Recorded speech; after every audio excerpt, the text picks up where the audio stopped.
pero cualquier daño tisular, que puede ser mecánico, irritativo, térmico, calórico, va generándose esta respuesta. Y que se va a dar a dos niveles, una respuesta humoral y una respuesta de tipo celular. Aquí para clasificarles pues de que esta respuesta inflamatoria puede ser generada por varios agentes agresores.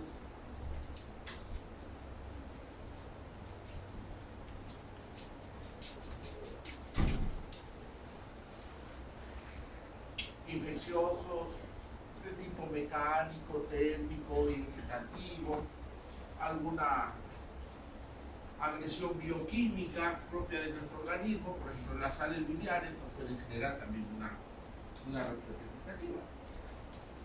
Van a generar una inflamación y va a haber una respuesta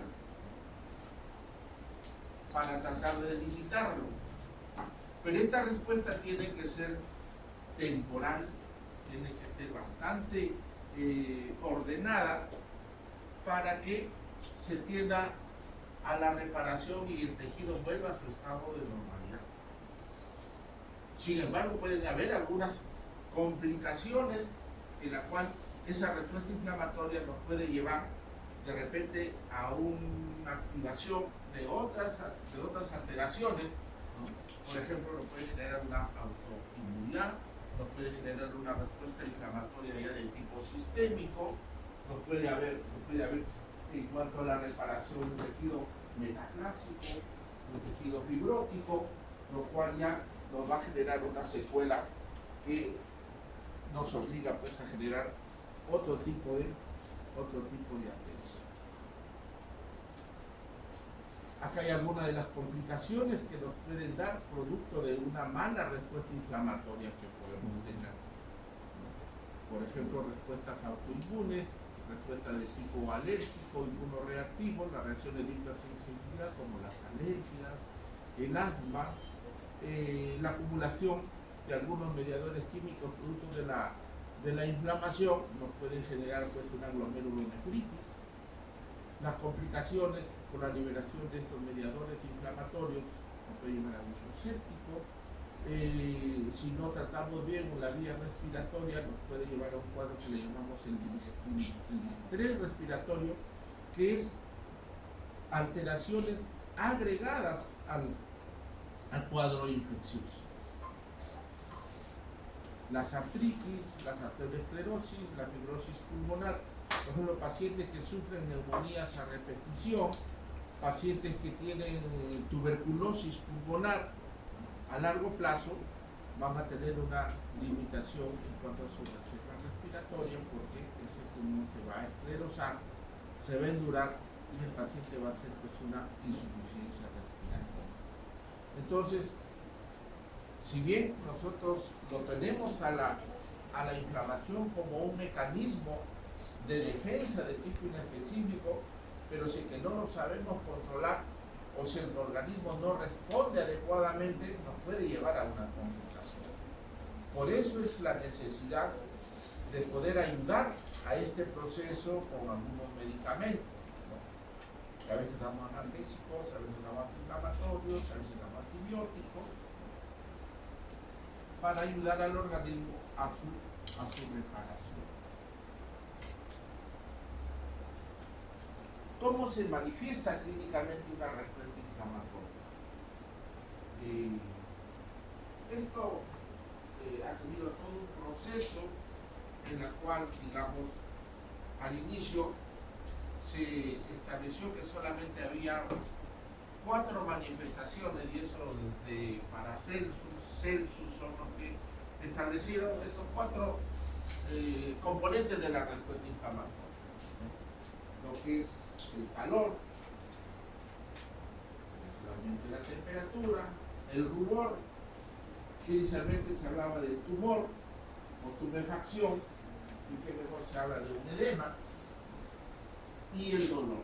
Esos eran los 4 signos cardinales de la respuesta inflamatoria. Sin embargo, posteriormente se agregó lo que es la pérdida de la funcionalidad. Así sea de menor magnitud dependiendo del tejido, pero siempre nos va a generar una impotencia funcional. Entonces, vamos a tener ahí las 5 manifestaciones de la respuesta inflamatoria: calor, rubor, edema o tumefacción. De repente algunos libros dicen tumor, dolor, pérdida de la funcionalidad.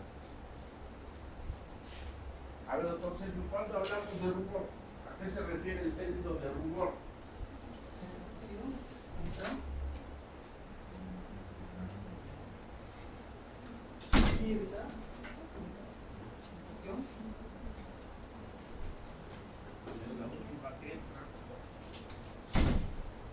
El rubor es el color rojizo que tiene, y que a veces le decimos también eritematos.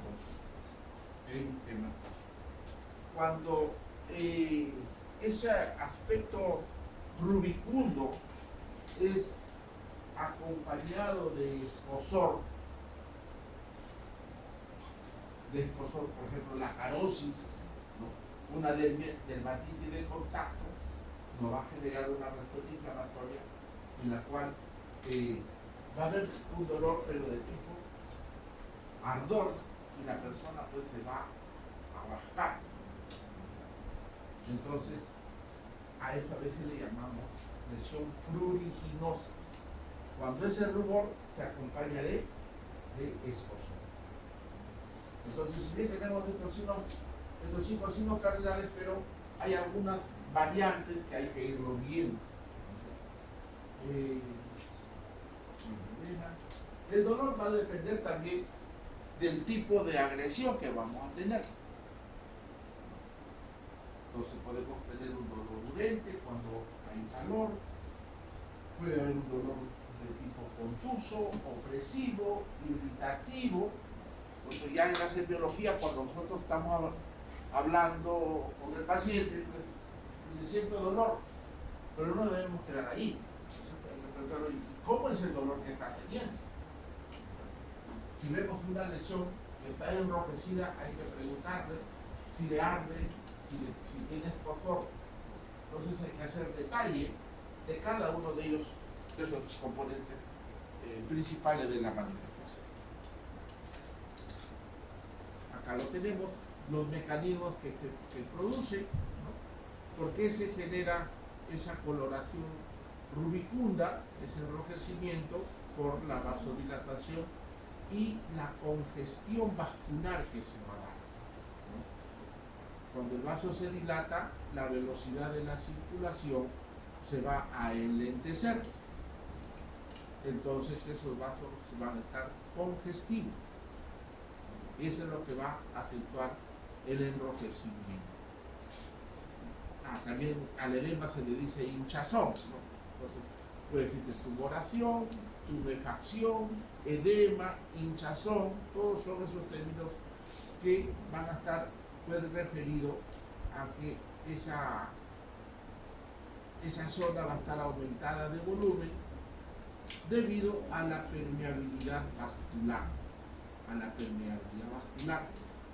que dependiendo de la intensidad del daño, esta permeabilidad puede permitir solamente esta vasación líquida, puede ser agua sola, puede ser agua con electrolitos, o puede ser agua que tenga también proteínas. En algunos casos, cuando es muy intenso, también salen los elementos celulares de la sangre. Puede salir neutrófilos, pueden salir eritrocitos, y va a dar ya una característica adicional a esos signos cardinales. El calor también está dado porque ahí hay una éstasis, hay una vasodilatación, hay un enlentecimiento del flujo sanguíneo, lo cual hace que aumente el calor, y la demanda metabólica propio de la respuesta inmunológica que se está dando ahí. Está liberándose una serie de mediadores químicos que van a generar ese calor. A esos mediadores químicos que se liberan lo conocemos como los biógenos, que pueden ser endógenos propios de la célula interleuquinas, 1, factor de necrosis tumoral, etcétera, etcétera, o puede ser pirógenos de tipo exógeno que vienen de los agentes infecciosos, de la pared de las bacterias, membranas, etcétera, etcétera. Entonces, estos nos van a dar el calor. El dolor, porque se van a liberar ciertas sustancias que van a generar irritación. Doctora, ¿qué sustancias nos generan dolor en una respuesta inflamatoria?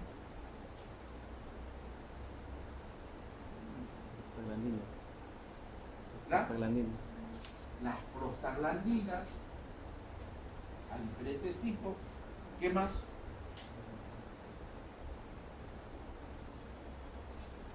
La sustancia B, las bradicininas en general, la liberación del potasio. Hoy hablamos de la histamina, que nos genera vasodilatación, pero también nos va a generar dolor. Serotonina. Entonces, todas estas sustancias, ¿qué van a hacer? ¿Por qué nos generan dolor?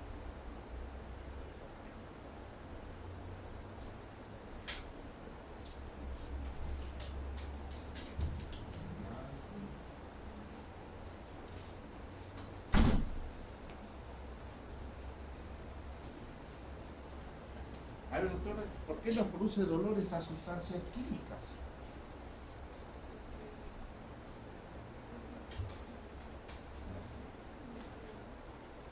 Entonces, miren, cuando hacemos la clasificación fisiopatológica del dolor, el dolor se va a comunicar a través de 3 neuronas que van a llegar que llega a la corteza cerebral. Tenemos el cerebro, el tálamo, y esta es la zona sensitiva de la corteza cerebral. Entonces, este nervio aferente, que le llamamos la primera neurona, nos va a llevar el estímulo doloroso hacia la parte posterior de la médula. De ahí viene la vía espinotalámica, y de la vía espinotalámica sale la tercera. Entonces es la concatenación de 3 neuronas para que nos lleve a la corteza cerebral el estado consciente de que me está moliendo. En el caso de las respuestas inflamatorias, para que se active esta primera neurona va a haber acá un receptor de dolor. Ese receptor de dolor recibe como estímulo esta sustancia. Entonces esta sustancia lo que hace es actuar contra el receptor nociceptivo y activa toda esta vía de dolor.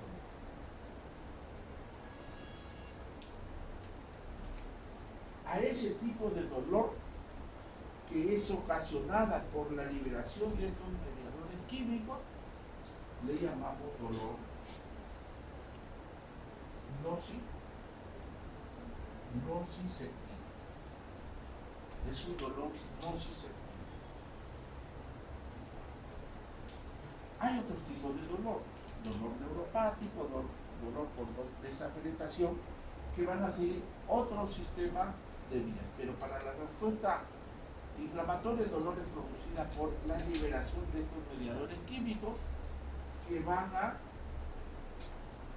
actuar en los receptores nociceptivos y que produce la transducción. Es decir, el estímulo químico va a hacer de que se transforme en un impulso eléctrico. Eso es lo que hace este receptor. Y entonces yo lo voy a percibir como dolor. ¿No es cierto? ya depende del nivel de tolerancia que yo tenga, pues reaccionaré muy rápido o de repente resisto ese dolor. A veces cuando te están sacando el diente te duele, resiste, te dice, ¿no? Entonces te dan apoyo para que tú conscientemente trates de, pero el estímulo te está llegando.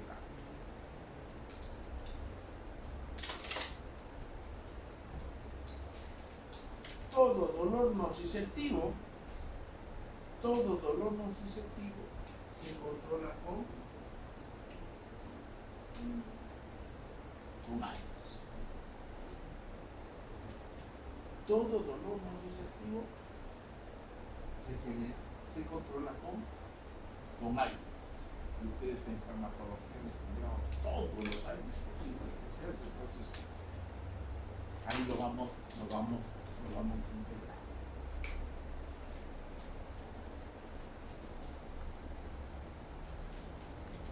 Ahí lo dejamos, lo utilizamos.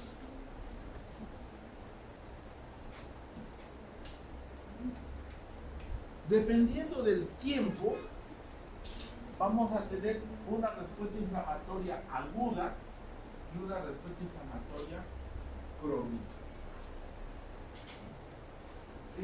El tiempo de punto de quiebre no está establecido. Hay algunas enfermedades, si decimos aguda, los primeros 7 días. Su aguda de la primera a la segunda semana, más de 3 semanas es crónica. A veces hay alguna enfermedad que sí lo podemos establecer el tiempo, pero aquí no. Pero dicen que la respuesta inflamatoria de tipo aguda se debe resolver a veces en horas, en días, dicen, o semanas, pero no dicen cuántas semanas. Y si queremos ver el tiempo de duración de una inflamación crónica, te dicen semanas o meses.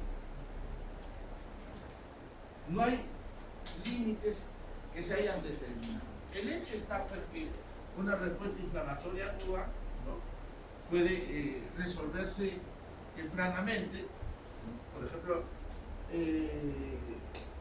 la roncha, la alergia, que me crea una respuesta inflamatoria, no puede durar horas y después desaparece. Una contusión de moderada intensidad me puede durar pues 48 o 72 horas. Ya contusiones más intensas me pueden durar pues una semana. Por ejemplo, acá tenemos una lesión a nivel del tobillo, donde vemos que hay un poco de eritema y hay una respuesta equimótica. Este es un esguince, o sea, ha habido un desgarro de tendones, de ligamentos, que va a necesitar pues la inmovilización, y después de 2 a 3 semanas recién se está recuperando. Entonces, es una respuesta inflamatoria aguda. El hecho está que una respuesta inflamatoria aguda debe generarnos, si es que nosotros manejamos bien, una recuperación total. Si es que lo manejamos bien. En el caso del esguince, que se ha desgarrado pues los tendones, si no lo inmovilizamos, si no lo ponemos un fijador, y el paciente va a estar sube y baja escaleras hasta el 6º piso, eso se va a retraer esos tendones y el paciente va a quedar ya con una impotencia funcional definitiva. Si no las sabido manejar bien esas tendones. Pero lo ideal es de que eso se tenga una recuperación completa.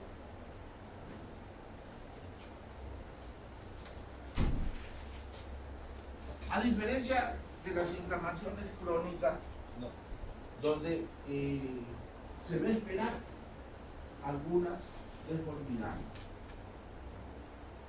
porque ya intervienen aquí agentes diferentes a la de la inflamación aguda. Empiezan a aparecer los macrófagos, empiezan a aparecer el colágeno, empiezan a aparecer fibroblastos, etc. Entonces nos va a generar ciertas impotencias funcionales y deformidades, que lo podemos atenuar Depende cómo lo manejamos. Entonces acá están algunas características de una inflamación aguda.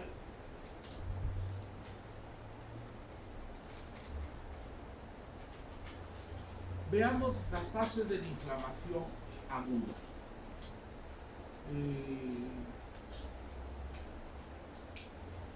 Hay algunos libros que solamente lo consideran 3 fases. Sin embargo, el tratado de establecer una secuencia de más o menos 5 fases que se van a ir dando, pero que no son secuenciales, sino todo se está dando al mismo tiempo. Entonces, aquí tenemos pues el elemento vascular, muy indispensable para tener la respuesta inflamatoria, los elementos celulares, el tejido intersticial, las células que normalmente están en el tejido intersticial. Aquí hay pues algunas células naturales, células estrelladas, hay macrófagos, hay algunos monocitos que toman la forma dependiendo del tejido. Por ejemplo, a nivel del cerebro están la microglía, a nivel del hepatocito está la célula de Kupffer, a nivel del aparato respiratorio están los neumocitos, pero son las mismas células defensivas, pero que van a tomar algunas características y por eso le han dado términos particulares. Pero al final son células monocíticas que van a estar ahí generando una vigilancia ante alguna agresión que tenga, y acá tenemos el agente agresor. Entonces, no va a generar una respuesta inflamatoria. Entonces, ¿cuál es la primera fase de esta respuesta inflamatoria? Va a estar dándose a nivel de la zona lesionada. A nivel de la zona lesionada, y a esa fase lo conocemos como la fase del reconocimiento del agente lesivo o el agente agresor. Para eso tenemos esas células que habíamos mencionado. En el tejido parenquimatoso vamos a tener macrófago, células dendríticas, mastocitos, que van a estar atentos a cualquier agresión. Entonces, esa es la primera fase que vamos a tener, donde estas células van a identificar al agente y van a tratar de activarse para generar las respuestas bioquímicas que corresponden.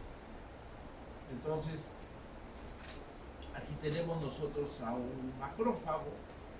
Un macrófago tiene unos receptores para esos agentes agresores y espera el daño que se pueda dar. Y entonces se van a activar algunas moléculas que van a entrar en contacto.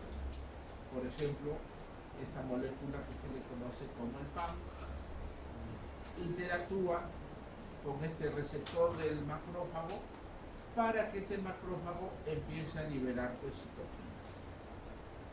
Entonces pueden ser los PAMs o pueden ser los DAMs. Entonces son moléculas, unas que los PAMs son moléculas que se van a liberar propios de los microorganismos y van a actuar sobre estos receptores TLR. Pero pueden haber moléculas que van a liberarse de la misma célula, y estas van a actuar sobre otros receptores para activar dentro del macrófago a unas estructuras moleculares que le conocen como los inflamosomas, para que éstas liberan citoquinas. Entonces estas células vigilantes van a captar los DAMs o los PAMs para que éstas liberen citoquinas a través de dos mecanismos, uno a través de los receptores TLR o a través de los inflammasomes. El hecho es que en esa primera fase vamos a tener que los macrófagos, las dendritas, van a empezar a generar una liberación de mediadores químicos de la respuesta inflamatoria. Y empieza la segunda fase, que corresponde a la fase vascular. Entonces, esos mediadores químicos que han sido liberados por esa célula van a generar vasodilatación. Dentro de ellos tenemos nosotros pues a la histamina, que lo va a liberar una célula muy especial. Doctor Sergio, ¿cuál es la principal célula que nos libera histamina?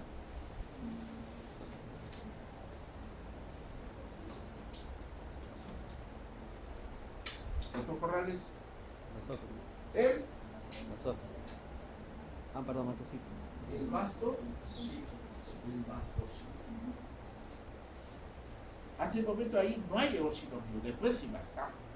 Pero aquí, la que nos va a liberar es el mastocito. Por ahí, ¿quién más nos puede liberar histamina? El endotelio, las plaquetas, puede liberarnos, no puede liberar histamina, pero el principal es el mastocito. Eso es lo que genera mayor vasodilatación. Luego vamos a tener el anóxido nítrico, que lo va a liberar el endotelio, y la prostaglandina, producto de la lesión celular y producto de la acción metabólica que lo vamos a ver derivado de los lipopolisacáridos de la membrana del tejido, se va a liberar por ácido araquidónico y se transforma en prostaglandina. Estos lo van a generar, vasodilatación. ¿Cuál es la consecuencia de esto? Hay un aumento del flujo sanguíneo, va a haber una dilatación, va a haber rubor, va a haber calor. Y el aumento de la permeabilidad. Conforme se va a dilatar, entonces los espacios entre endotelio y endotelio se van a aperturar y va a haber pues la salida de componente vascular hacia el intersticio. Entonces, dependiendo del grado de dilatación, pueda que en algunos casos solamente haya un agrandamiento de los espacios endoteliales que solamente nos permite que salga agua y electrolitos, pero a veces la dilatación es tan grande en la que ya hay ruptura del espacio interendotelial, hay poros, y entonces no solamente va a salir agua y electrolitos, sino también va a salir sustancias proteicas. Entonces, en esa tumefacción, en ese edema, dependiendo del grado de estiramiento que tenga el vaso sanguíneo, voy a tener agua con electrolitos, a la cual le llamo solamente trasudado, o puedo tener agua, electrolitos y sustancias proteicas, la albúmina. Puede salir, y entonces a eso le llamamos un exsudado. Un exsudado.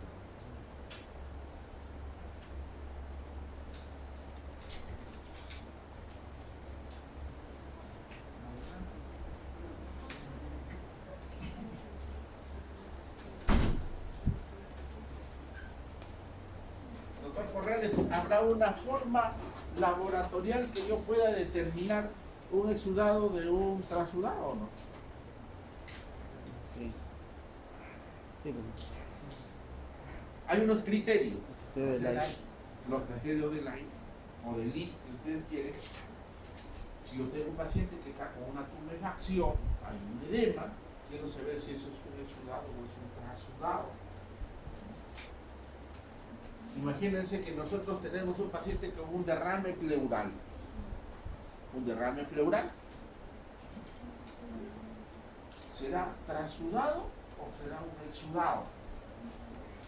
Entonces le pedimos esos criterios para poder determinar. El exudado es producto de aumento de la permeabilidad y el transudado es por incremento de la presión hidrostática. Entonces sus mecanismos de acción son diferentes.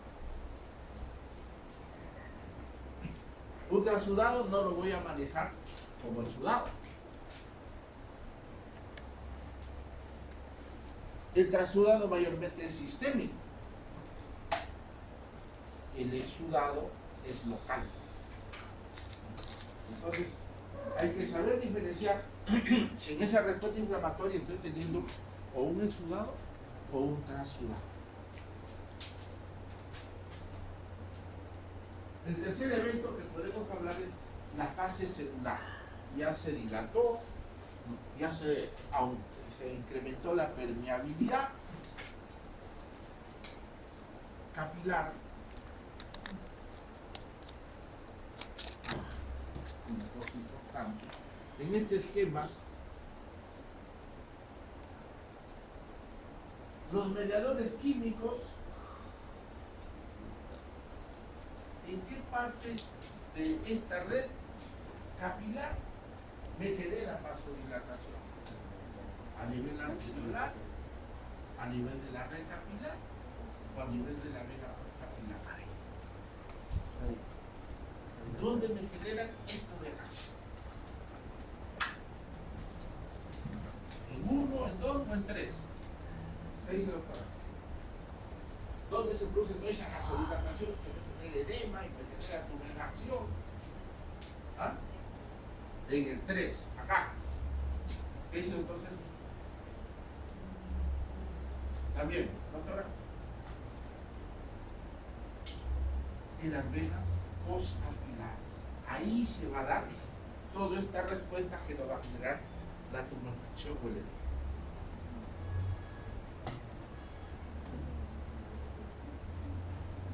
Entonces, en esta fase de ya celular, donde nuestras células leucocíticas van a empezar a desplazarse a la zona de agresión, inicialmente dentro de las 24 a 48 horas los que se desplazan son los polimorfos nucleares.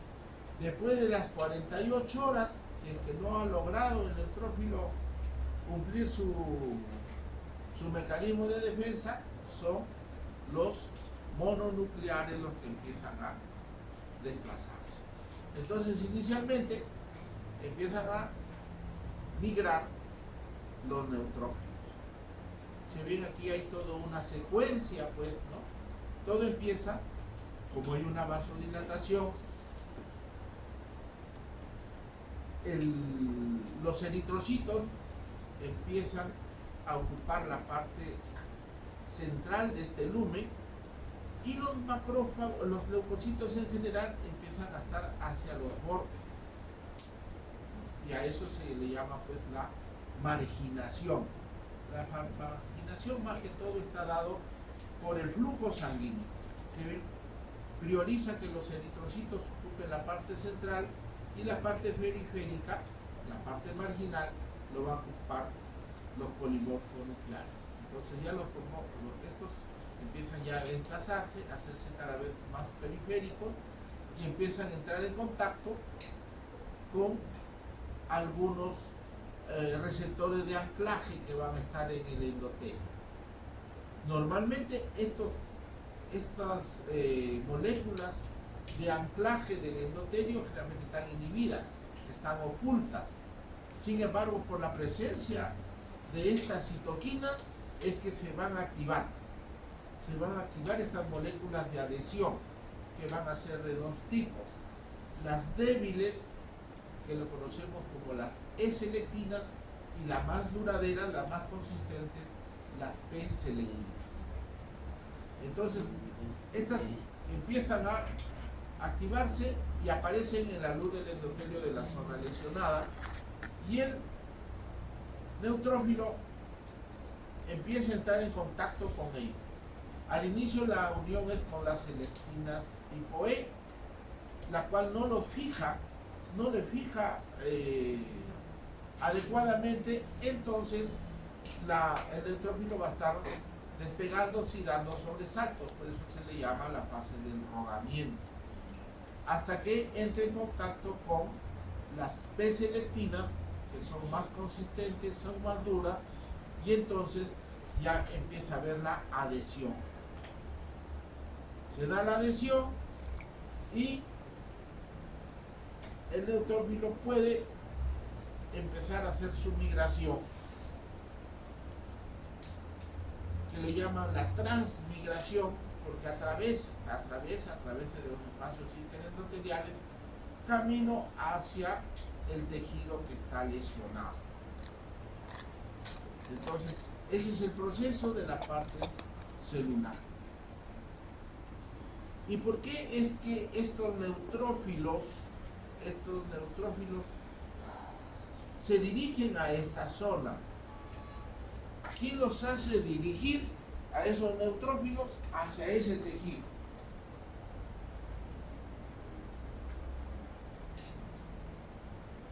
Porque ya encuentra un vaso dilatado, sale el neutrófilo. ¿Y cómo sabe que acá está la bacteria? ¿Quién lo orienta? Doctora Rojas.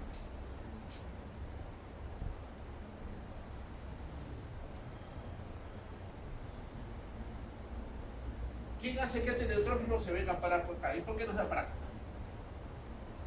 ¿Quién lo lleva hacia la agente agresor? ¿Quién lo lleva hacia la bacteria? El sistema de complemento, que son como más de 20 péptidos que constituyen el sistema de complemento, ¿no es cierto? Pero hay dos interesantes para este proceso. Es interesante. Sí, sí. ¿Notar? ¿Cuál? ¿Qué número? ¿El C? El C5 y el C3. El C3, cuando se activa, se pega a la bacteria y lo hace visible, lo que se llama la opsonización. Entonces es como si había un faro que se prende, entonces el polimorfo nuclear dice, ya voy. Entonces el C3 activado hace de que el neutrófilo vaya a la gente. ¿Y el C5 qué hace, doctor Morón? Activa al sistema de ataque. Complejo ataque. Activa el sistema de ataque C5, C9 para que no rompa la membrana bacteriana.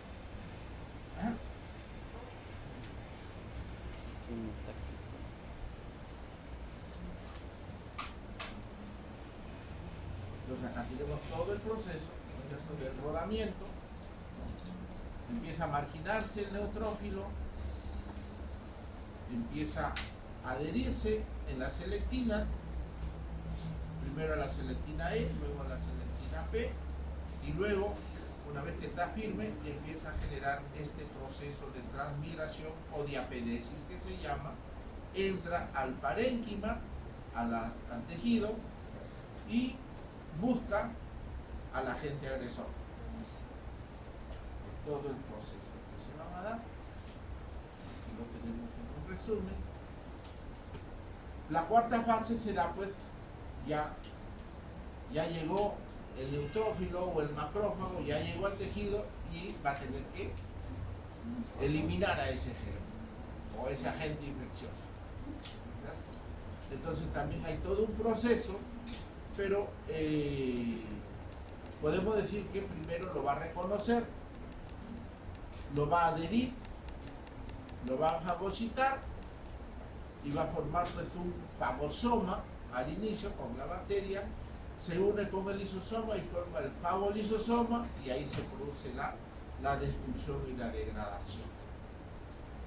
Si hay algo útil, lo utilizará el macrófago, si no, lo va a expulsar, y si no lo puede expulsar, se transforma en un cuerpo de inclusión. Es todo el proceso. Y al final todo tiene que volver a su normalidad. Empieza la reparación. Y ahí hablamos de unas lipoxinas, que son también unas sustancias químicas que se van a liberar junto con esos mediadores químicos, pero este es para contrarrestar el efecto inflamatorio que se va a encargar. Lo ideal es que haya una resolución completa, que vuelva a su estado natural, pero a veces puedo que tenga un proceso de cicatrización, hay una fibrosis, el paciente tuvo un corte bastante extenso y si yo no lo suturé bien, no la afronté bien los bordes, me va a generar toda una respuesta fibroscópica pues exuberante, queloidea, deformada. Pero si que yo la afronté, lo hice limpieza, le hice una buena sutura, utilicé el hilo más delgado, se va a notar. Entonces, ya depende cómo vamos a manejarlo nosotros. Si no limpiamos bien, hacemos una buena asepsia, pues este germen puede absedarse. Si no escogí el antibiótico adecuado, si no me di cuenta que es de una flora polimicrobiana y solamente le di para gram positivos o solamente le di para gram negativos, se me va a complicar. Esa inflamación va a ser persistente. Si puede focalizar, generará un absceso, generará pues una celulitis, y si no, nos va a generar una sepsis. Ya se me va a complicar. Y en algunos casos pues va a tender a la cronicidad.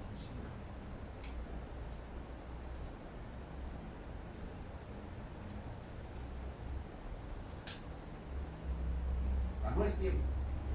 Pero este tema me interesa que ustedes lo entiendan. Cuando hay una respuesta inflamatoria, dependiendo del agresor, el tejido celular va a dañarse y la membrana del tejido dañado va a liberar un fosfolípido que por acción de la fosfolipasa A va a formarse el ácido araquidónico. Este ácido araquidónico es una sustancia que va a ser derivada hacia algunos metabolitos dependiendo de las enzimas que lo van a convertir. La ciclooxigenasa es la que nos va a llevar a formar las prostaglandinas, los tromboxanos y la prostaciclina, que son las de respuesta inflamatoria aguda, a través pues, de estas enzimas, el COX-1, el COX-2 y también tenemos el COX-3 a nivel central. Entonces puede activar la vía de la ciclooxigenasa para formar las prostaglandinas, que son las que nos van a dar todo lo que hemos conversado, pero puede a través de la lipooxigenasa formar otras moléculas como los neurotrienos que tienen otra función, vasoconstricción y adherencia. Y es aquí donde nosotros vamos a actuar con estos antiinflamatorios que ustedes han estudiado. Van a evitar que este ácido araquidónico se transforme pues, en prostaglandinas, en tromboxanos, con el uso de inhibidores de esta enzima, el COX-1, el COX-2, y ahí es donde ustedes actúan con sus antiinflamatorios, ¿cierto? Desde el paracetamol, el ibuprofeno, el naproxeno, indometacina, meloxicam, celecoxib, todos ellos van a actuar evitando de que la ciclooxigenasa se transforme en prostaglandina. Muy bien, mis amigos, ¿preguntas? Doctor Sergio, ¿algo? Doctora Roja, ¿preguntas? Delegada, ¿alguna pregunta? Muy bien, entonces terminamos esta